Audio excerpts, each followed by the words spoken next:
मेरे सभी बच्चों सुनिए, स्वर्ग का मार्ग। महात्मा बुद्ध के समय की बात है।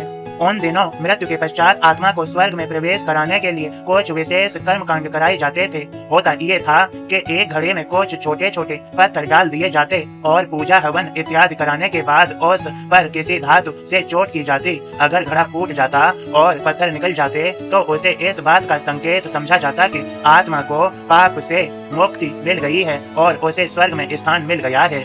सभी भक्तों, चूंकि घड़ा मिट्टी का होता था, इसलिए इस प्रक्रिया में हमेशा ही घड़ा फूट जाता और आत्मा स्वर्ग को प्राप्त हो जाती। और ऐसा कराने के बदले में पंडित खूब दान दक्षिणा लेते। एक युवक ने सोचा, अपने पिता की मृत्यु के बाद क्यों न आत्मा शुद्ध के लिए महात्मा बुद्ध की मदद ली जाए।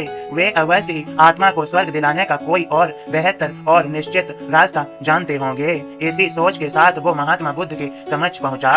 हे महात्मन, मेरे पिताजी नहीं रहे, कृपया आप कोई ऐसा उपाय बताएं कि यह निश्चित हो सके कि उनकी आत्मा को स्वर्ग में ही स्थान मिले। युवक बोला।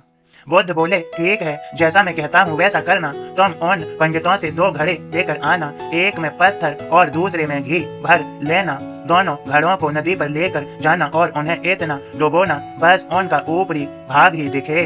उसके बाद पंडितों ने जो मंत्र तुम्हें सिखाए हैं उन्हें जोर जोर से बोलना और अंत में धातु से बनी हथौड़ी से उन पर नीचे से चोट करना। और ये सब करने के बाद मुझे बताना कि क्या देखा।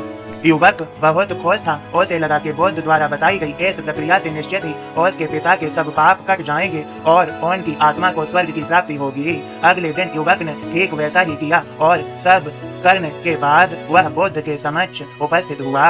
आओ पुत्र, बताओ तुमने क्या देखा? बुद्ध ने पूछा।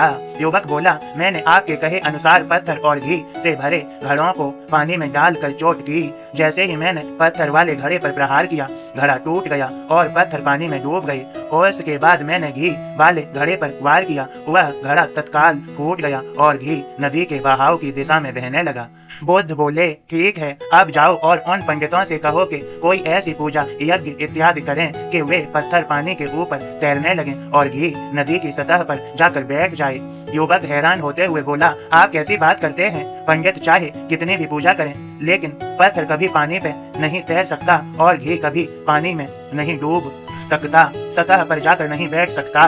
बुद्ध बोले, बिल्कुल सही, और ठीक ऐसा ही तुम्हारे पिताजी के साथ है। उन्होंने अपने जीवन में जो भी अच्छे कर्म किए हैं वो उन्हें स्वर्ग की तरफ उठाएंगे और जो भी बुरे कर्म किए हैं वे उन्हें नरक की ओर खींचेंगे। और तुम चाहे जितनी भी पूजा करा लो, कर्मकांड करा लो, तुम उनके कर्म फल को रत्ते भर भी नहीं बदल सकते।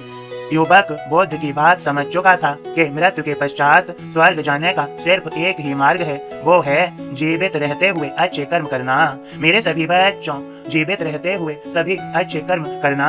श्रद्धा सबूरी रखते हुए अपने अच्छे कर्म करो, फल अच्छा ही होगा। खुश रहो। तुम्हें सभी को मेरी कृपा भरा आशीर्वाद। इस संदेश को शेयर करो। सबका मालिक एक।